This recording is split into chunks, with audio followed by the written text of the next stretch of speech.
기억하심이라는 제목으로 수요 가정예배 하나님께 올려드리도록 하겠습니다. 구약 성경에 특히 많이 반복되는 한 단어를 가지고 오늘 이 창세기 8장 앞에 있는 본문을 함께 살펴보려고 하는데요. 이 단어는 바로 기억하다라는 동사입니다. 히브리어로 자카르라는 단어인데요. 이 단어가 구약 성경에만 무려 200번이 넘게 등장하고 있어요. 자, 그만큼 이 단어가 뜻하는 바가 많다. 굉장히 중요하다라는 것이겠죠. 오늘은요, 창세기 8장 1절부터 5절 말씀을 통해 이 기억하다라는 것이 어떤 의미인지, 어떤 내용을 가지고 있는지, 그리고 마지막 결과, 기억하시면 어떤 결과가 나타나는지, 이렇게 세 가지로 나누어서 함께 살펴보도록 하겠습니다. 우리 첫 번째 질문 함께 보도록 할까요? 하나님의 기억하심으로 홍수가 줄어들게 되었습니다. 하나님이 기억하신 대상은 누구인가요? 오늘 본문 말씀 8장 1절의 말씀에 이렇게 되어 있습니다. 하나님이 노아와 그와 함께 방주에 있는 모든 들짐승과 가축을 기억하사 말씀하고 계세요. 하나님이요, 노아와 그 방주 안에 같이 탔던 그 짐승들을 기억하셨다라고 말해주고 있습니다. 하나님이 노아를 기억하셨대요.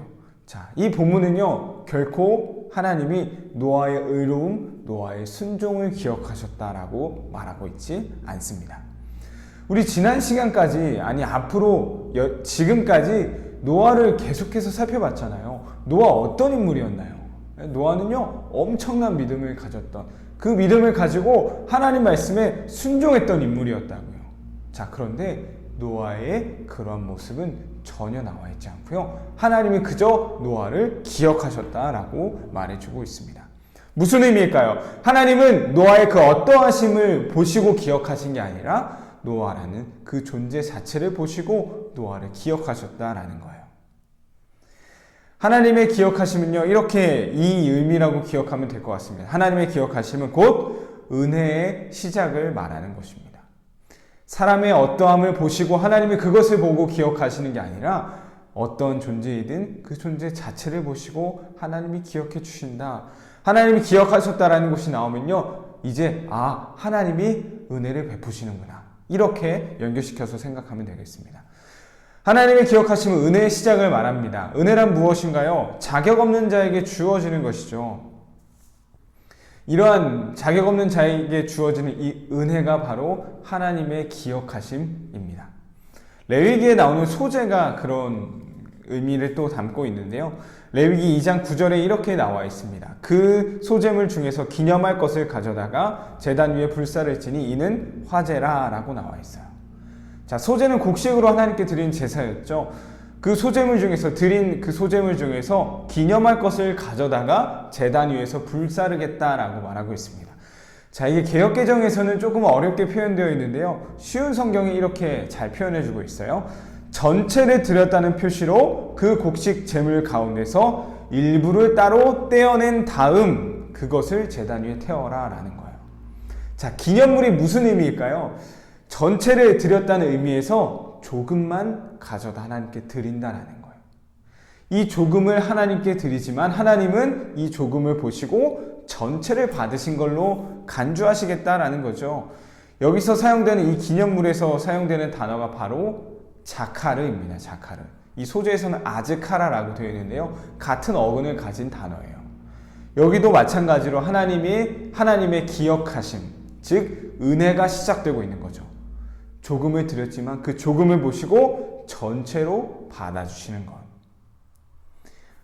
또 한 가지 더 살펴볼까요?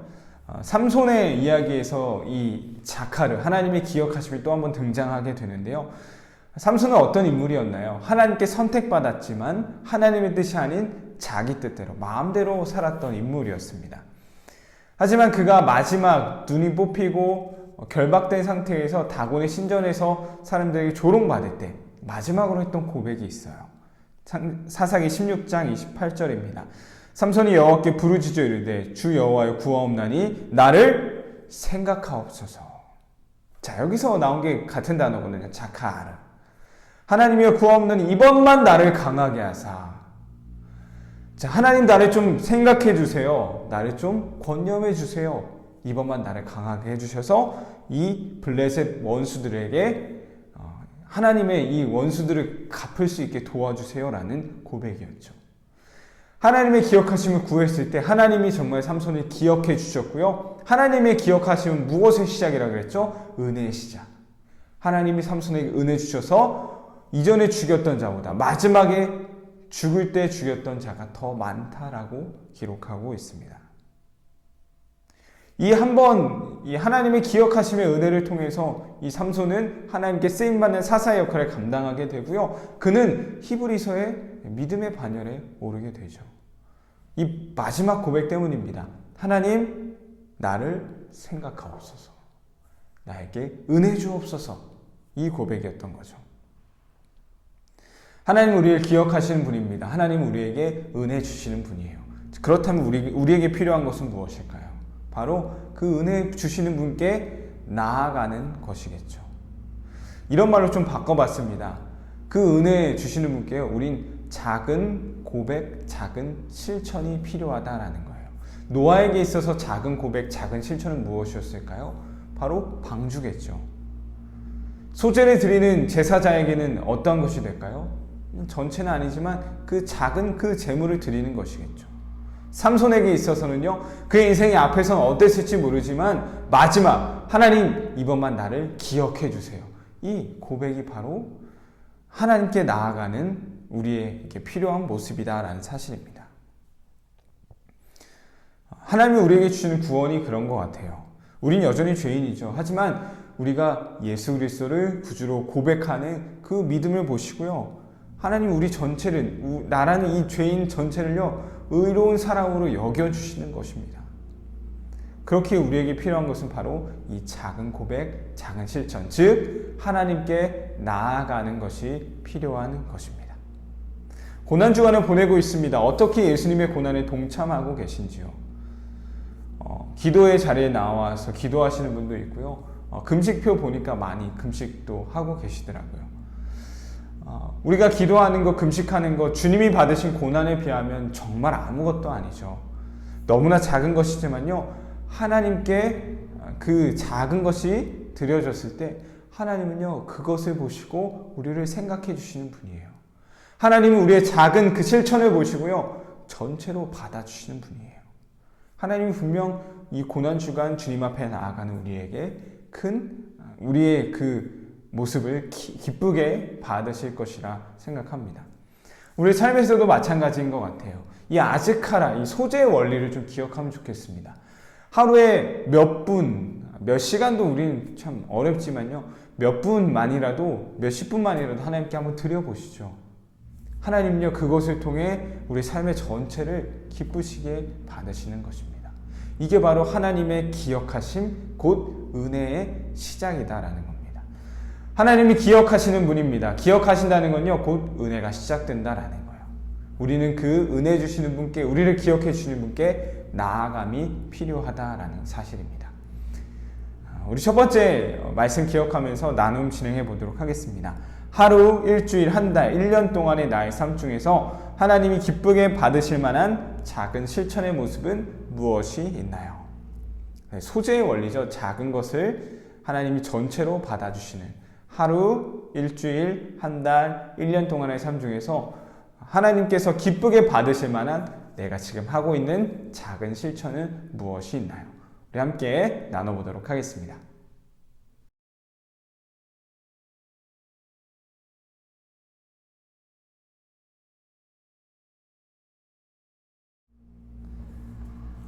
두 번째는 기억하심의 내용입니다. 첫 번째는 기억하심이 어떤 의미를 가지고 있는 것이었죠. 두 번째는 기억하심이란 어떤 내용을 품고 있는지 함께 살펴보도록 할게요. 두 번째 질문입니다. 하나님의 기억하심 이후에 어떤 일들이 일어나고 있나요? 어떤 일들이 일어나게 되었을까요? 오늘 본문 말씀을 통해서 함께 살펴보도록 하겠습니다. 자, 1절을 보니까요, 기억하사 이후에 하나님이 바람을 땅 위에 불게 하시매 라고 기록되어 있어요. 1절, 바람이 불기 시작했습니다. 하나님이 기억하신 이후에 바람이 불기 시작했어요. 자, 2절을 보니까요, 기품의 샘과 하늘의 창문이 닫혔다라고 나와 있어요. 그게 무슨 말이냐? 뒤에 또 이어서 나오죠. 비가 그쳤다라는 거예요. 바람이 불기 시작했고 비가 그치게 되었습니다. 자, 3절입니다. 물이 땅에서 물러가고 점점 물러가서 라는 표현이 나오죠. 물이 땅에서 물러가고 점점 물러가서. 자, 이 물러가다 라는 단어를 보니까요, 돌아가다 라는 뜻이 담겨 있더라고요. 이 물들이 땅에서 다시 돌아갔대요. 어디로 돌아갔을까요? 물이 원래 있던 자리로 돌아갔다라는 것입니다. 4절을 보면 방주가 이제 아라랏 산에 머무르게 되고요. 5절을 보니까 산들의 봉우리가 보였다라고 나와 있습니다. 하나님이 기억하셨어요. 그 기억하신 이후에 어떤 일들이 벌어지고 있을까요? 자, 이 내용들은요, 바로 회복의 내용입니다. 회복. 이것이 바로 하나님이 기억하심의 내용이에요. 하나님이 기억하시면요, 회복이 일어나기 시작합니다. 바람이 불어서 범람했던 물들이 다 잠잠해지게 되고, 물들이 땅에서 돌아갔다라고 하죠. 원래 자리로 돌아갔다라고 해요. 그리고 봉우리들이 보이기 시작했습니다. 한마디로 회복이 시작된 것이죠. 하나님이 기억하시면요, 회복이 일어납니다. 그렇다면 우리에게 필요한 것은 무엇일까요? 하나님이 기억하시면 회복이 일어나는데요. 그 회복을 바라보는 우리에게 필요한 것은 무엇일까요? 바로 기다리는 모습입니다. 기다리는 모습. 말씀을 보니까요, 홍수가 40일 동안 지속됐죠. 주야로 물이 쏟아졌다라고 되어 있어요. 자, 그런데 3절을 보니까 150일 후에 줄어들고 라고 되어 있습니다. 하나님이 기억하셔서 회복시키시는데요, 그것이 한순간에 될 수도 있지만 그렇지 않을 수도 있다는 거죠. 하지만 분명한 것은요, 그 회복이 분명히 있다는 사실입니다. 회복하심이 있기 때문에 우리는 그 회복이 다 이루어질 때까지 기다리는 모습이 필요하다라는 거예요. 홍수가 끝나고 150일이 지난 후에야, 홍수가 시작되고 150일이 지난 후에야 물이 다 줄어들기 시작했습니다. 40일 동안 홍수 끝나고 100일이 넘게 이 물이 계속 있었던 거죠. 우리가 기다릴 수 있는 이유는요, 바로 여기 있는 거예요. 회복은, 하나님의 회복시키심은 완벽하기 때문입니다. 방주 안에서 1년 넘게 있었던 노아와 가족들, 그리고 짐승들은요, 하나님의 완벽하신 그 보호 아래 지낼 수 있었어요. 그리고 그 기간이 100일이 넘게 걸렸지만 홍수가 쏟아지고 난 이후에 분명 원래 모습으로 돌아가게 되었습니다. 이것이 바로 우리가 기다릴 수 있는 이유예요. 그때가 언제인지는 우리는 알 수 없지만 분명히 회복시키심이 있기 때문입니다. 우리 삶에서도 마찬가지겠죠. 회복되어야 할 부분 참 많습니다. 우리의 가정이 될 수도 있고, 우리의 건강, 직장, 또 여러 가지 영역들이 될 수 있을 것 같아요. 하나님 분명 회복시키시는 분입니다. 하지만 우리는 어떻게 회복시키실지, 어떤 모양으로 회복시키실지 그건 알 수 없어요. 다만 분명 하나님이 보시기에 가장 좋았던 그 모습으로 하나님은 회복시키실 것이다 라는 사실입니다. 그렇기 때문에 우리는 기다릴 수 있는 것이죠. 이 말씀 기억하면서 우리 두 번째 나눔 진행하도록 하겠습니다. 하나님이 기억하시면 회복이 일어납니다. 나에게 회복이 필요한, 하나님의 기억하심이 필요한 것은 어디인가요? 나는 그것을 어떻게 기다리고 있나요? 오늘 말씀 기억하면서 두 번째 나눔 진행하도록 하겠습니다.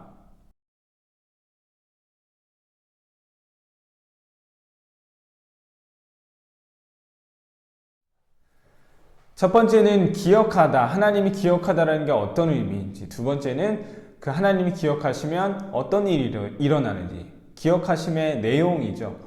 마지막 기억하시면 어떤 결과가 나타나는지 함께 살펴보도록 하겠습니다. 세 번째 질문은 빈칸 채우기예요. 함께 보도록 할게요. 자, 하나님의 기억하심은 이것의 시작입니다.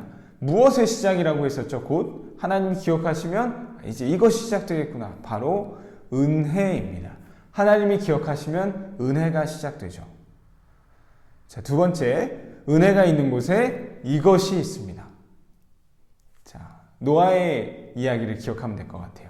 하나님이 기억하시고 바람이 불고 물이 돌아가고 산 위에 아라랏산에 방주가 머물게 되고 산 봉우리가 보이고, 무엇일까요? 바로 회복이죠. 회복. 은혜가 있는 곳에는 회복이 있습니다. 자, 마지막 세 번째입니다. 회복시키심은요, 곧 하나님의 이것이 되는데요. 바로 하나님의 역사가 됩니다. 회복시키심은 곧 하나님의 역사가 됩니다. 여기서 이 역사라는 게요, 히스토리로서 역사를 가장 먼저 의미하고요. 하나님이 역사하셨습니다 할 때 그 하나님의 일하심으로 볼 수도 있을 것 같아요. 이 두 개가 크게 다르지 않다고 생각합니다. 하나님이 일하시는 것이 곧 하나님의 역사가 되는 것이겠죠. 하나님의 역사는 곧 하나님의 일하심을 보여주는 것이고요. 하나님의 역사라고 보면 될 것 같습니다. 하나님의 기억하심으로 말미암아 방주 안에서 구원을 경험한 이 노아의 이야기는요, 이 창세기를 듣고 있던 출애굽 백성들에게 하나님이 어떻게 일하셨는지를 보여주는 하나님의 역사가 될 것입니다. 이건 2021년 지금을 살아가는 우리에게도 마찬가지예요. 하나님의 은혜가 있는 곳에 회복이 일어나고요. 그것은 지금의 우리에게 여전히 하나님의 역사로 남아 있습니다. 이 역사하심은요, 이 하나님의 히스토리는 더 나아가서 교회의 히스토리가 되는 거고 기독교의 히스토리로서 남겨지게 되는 것이죠. 이 내용을 보여주는 대표적인 성경이 바로 신명기입니다. 신명기. 모세가 요단 동편에서요, 하나님이 약속하신 그 가나안 땅을 바라보면서 출애굽 1세대가 아닌 그 다음 세대에게 전해주고 있는 말씀이 바로 신명기이죠. 그 설교는 과거에 가나안 땅을 향했던 그 믿음의 여정을 회상하며 해주는 그런 말이었습니다. 하나님의 은혜를 베푸셔서 출애굽하게 되었죠. 출애굽으로 하나님이 구원하시고 하나님의 백성으로서 회복시키시기 위한 그 광야의 길을 걷게 하신 그 지난 순간들을 말해주고 있는 것입니다. 이것은요, 그냥 하나의 이야기에서 끝나는 것이 아니라 하나님의 역사가 되어서 그 다음 세대에게 가르침이 되고 교훈이 되고 있다는 사실입니다.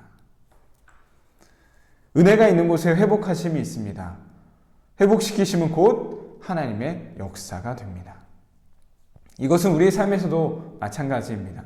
하나님은 은혜를 주셔서 우리의 삶을 회복시키시는 분이에요. 우리의 삶뿐만 아니라 이 나라, 민족, 열방까지도요, 하나님은 회복시키시는 분이에요. 그렇기 때문에 우리가 살아가는 모든 순간이 하나님의 역사이며 교회의 역사가 될 수 있는 것이죠. 마지막 이 말씀을 드리고 싶습니다.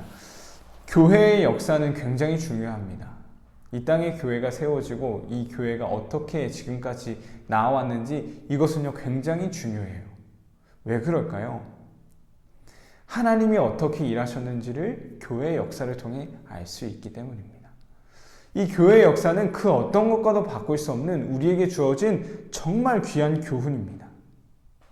우린 때로 믿음의 선조들의 모습을 보면서 가슴이 뜨거워지죠. 나도 저렇게 한번 살아보고 싶다. 나도 주님 위해서 정말 목숨을 바쳐보고 싶다.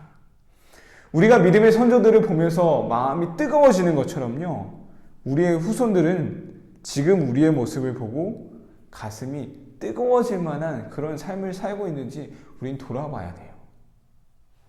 우리의 현재는 후손들에게 있어 하나님이 역사하셨다는 그것을, 하나님의 일하심을 보게 하는 지금의 순간임을 기억하면 좋겠습니다. 그렇기 때문에 책임감을 가지시고요, 역사의 한 페이지를 내가 지금 써내려가고 있다라는 그 사명감을 가지고 살아갈 수 있는 저와 여러분 되길 소망합니다. 우리 마지막 나눔입니다. 내가 보고 듣고 경험했던 믿음의 역사는 무엇이 있나요?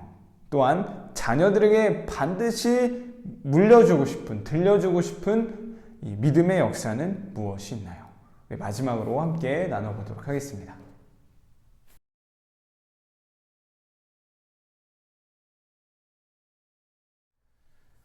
말씀을 마치도록 하겠습니다. 오늘 노아 이야기 창세기 8장 1절부터 5절 말씀을 통해 하나님의 기억하심이 어떤 의미를 갖고 있는지, 어떤 내용인지, 그리고 어떤 결과를 가져오는지 살펴보았습니다.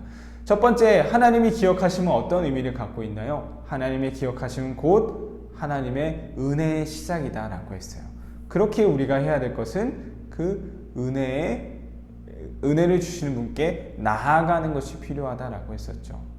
하나님께 나아감, 우리에게 있어선 작은 실천, 작은 그 행동들이 될 수 있을 거예요. 그 작은 실천, 작은 행동, 노아에게 있어서 방주가 되었고요. 소재의 제물이 되었고, 삼손에게 있어서 마지막 그 고백이 되었습니다. 은혜가 있는 곳에는요, 반드시 회복의 역사가 있습니다. 회복. 노아의 이야기를 통해서 본다면 바람이 불기 시작했고 물이 다 돌아가고 산에 봉우리가 보이게 되었죠. 회복이 시작된다라는 거예요. 하나님이 회복시키시는 분인데요. 우린 그 회복시키시는 그 하나님을 기다리는 믿음이 필요합니다. 왜냐? 그 회복시키심은 완벽하기 때문이죠. 그 기간은 우리는 알 수 없고요. 모양과 방법, 수단은 우리가 알 수 없어요. 하지만 반드시 하나님은 가장 하나님이 보시기에 좋은 모습으로 회복시키신다라는 사실 기억하면 좋겠습니다. 하나님의 회복하심이 있는 곳은요, 바로 하나님의 역사가 되는 곳입니다. 이 노아의 이야기를 들었던 출애굽 백성들에게는요, 이 노아의 이야기가 하나님이 어떻게 일하셨는지를 보여주는 하나님의 역사가 될 거예요. 지금 우리의 삶에서도 마찬가지입니다. 하나님 우리의 삶을 우리의 삶 가운데 은혜 주시는 분이고요. 우리의 삶을 회복시키시는 분이에요. 그렇기 때문에 지금 우리의 삶은 하나님의 역사인 것입니다. 하나님의 역사이자 교회의 역사가 되고 있는 거죠. 마지막에 말씀드렸던 것처럼요. 사명감을 가지고 책임감을 가지고 지금을 살아갈 수 있는 저와 여러분 되길 소망합니다.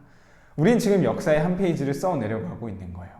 그러한 믿음으로, 사명감으로 살아갈 수 있기를 소망하고요. 하나님의 기억하심의 은혜가 우리 모든 생명길 교회 성도님들 가운데 가득하시길 간절히 소망합니다.